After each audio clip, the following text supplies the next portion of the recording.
అనగనగా ఒక గ్రామంలో రమణయ్య అనే వ్యక్తి ఉండేవాడు. అతను మహా సోమరి. తిని నిద్రపోవటం తప్ప మరో పని ఎరుగనివాడు. కష్టపడితే శరీరం చిక్కిపోతుందనే భావన గలవాడు. ఎవరు ఎంత చెప్పినా సోమరితనం వదలలేదు. తండ్రి సంపాదించి ఇచ్చింది అంతో ఇంతో ఉండటం వల్ల ఎలాగోలా కాలం గడిచిపోతుంది. ఆ విధంగా కొంతకాలం జరిగింది. ఉన్నట్లుండి రమణయ్యకు ఆరోగ్యం బాగోలేకుండా పోయింది. ఎన్ని మందులు వాడినా ఆ రోగం తగ్గుముఖం పట్టడం లేదు. ఇక చేసేదేం లేక పక్క గ్రామంలో ఉన్న నాటు వైద్యుడి దగ్గరికి పోయాడు. ఆయన రమణయ్యను పరీక్షించి ఒంట్లో రోగ నిరోధక శక్తి బాగా తగ్గిపోయింది, వెంటనే పెరగాలంటే గాడిద మాంసం తినాలి అని సలహా ఇచ్చాడు. ఇక రమణయ్య తిరిగి గ్రామానికి చేరుకుని ఊరిలో అందరినీ విచారించి ఊరి చివర ఉన్న మంగయ్య అనే వ్యక్తి దగ్గర 2 గాడిదలు ఉన్నాయని తెలుసుకొని తిన్నగా మంగయ్య ఇంటికి వెళ్ళాడు. మంగయ్య దగ్గర ఉన్న 2 గాడిదలలో ఒక గాడిదను అమ్మమని అడిగాడు. మంగయ్య దేనికి అని అడగగా రమణయ్య తన అనారోగ్యం గురించి, నాటు వైద్యుడు చెప్పిన వైద్యం గురించి చెప్పాడు. అది విన్న మంగయ్య, మీరు ఎంత డబ్బు ఇచ్చినా సరే నేను ఇవ్వను కాక ఇవ్వను. అవి నా బతుకు తెరువుకు నిరంతరం ఉపయోగపడేవి. వాటికి నేను ఎంతో రుణపడి ఉన్నాను. ధనానికి ఆశపడి వాటి ప్రాణాలను తీయడానికి ఒప్పుకోను అన్నాడు మంగయ్య. అయినా రమణయ్య ఒక పట్టాన మంగయ్యను వదలలేదు. మంగయ్య కూడా ఒక్క మెట్టు కూడా దిగలేదు. ఇంకా రమణయ్య చేసేదేమీ లేక సరాసరి గ్రామ పెద్ద దగ్గరికి వెళ్ళి మంగయ్య మీద ఫిర్యాదు చేశాడు. తన అనారోగ్యానికి పోగొట్టుకోవడానికి మంగయ్య సహకరించడం లేదని చెప్పాడు. అప్పుడు మంగయ్య గ్రామ పెద్దతో తన జీవనానికి ఉపయోగపడే పెంపుడు జంతువును చంపడం తనకేమాత్రం ఇష్టం లేదని బెదిరి లేకుండా చెప్పాడు.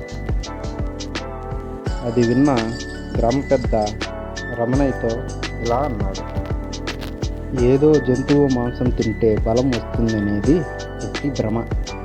అసలు మాంసాహారమే ముట్టని వారు ఎంతోమంది ఆరోగ్యవంతులుగా ఉన్నారు, నిండు 100 ఏళ్ళు జీవిస్తూ ఉన్నారు.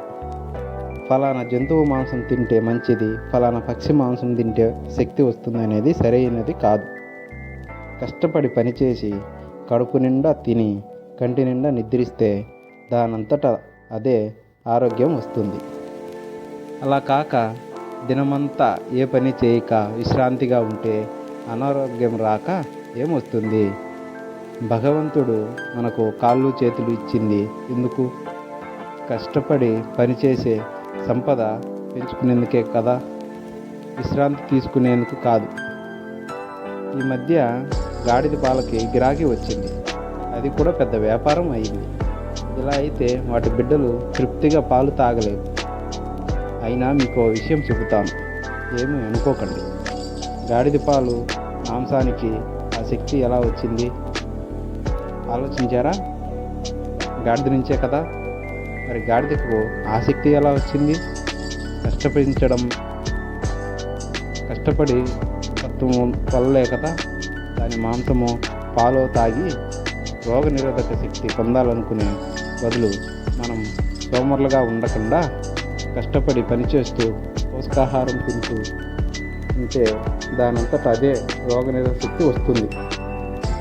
అంత మాత్రాన దానికి జంతువులని హింసించాల్సిన అవసరం ఉండదు కదా. మా తాతగారు గతంలో వైద్యం చేసేవాడు, అందువల్ల అనుభవం మీద ఈ 4 ముక్కలు చెప్పాను, పాటించడానికి ప్రయత్నించండి అని గ్రామ పెద్ద రమణయ్యకు నచ్చజెప్పి పంపేశాడు. రమణయ్య చిన్నగా ఇంటికి వెళ్ళి కూర్చొని బాగా ఆలోచించి చూస్తే గ్రామ పెద్ద మాటల్లో వాస్తవం ఎంతో ఉందనిపించింది రమణయ్యకు.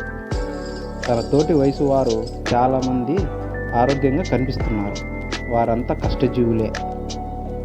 తనే సోమరితనంతో ఆరోగ్యం పాడు చేసుకున్నాడని అర్థమైంది. ఇక మీదట చేతనైనంత కష్టం చేయాలి, ఖాళీగా ఉండకూడదు అని నిర్ణయించుకున్నాడు.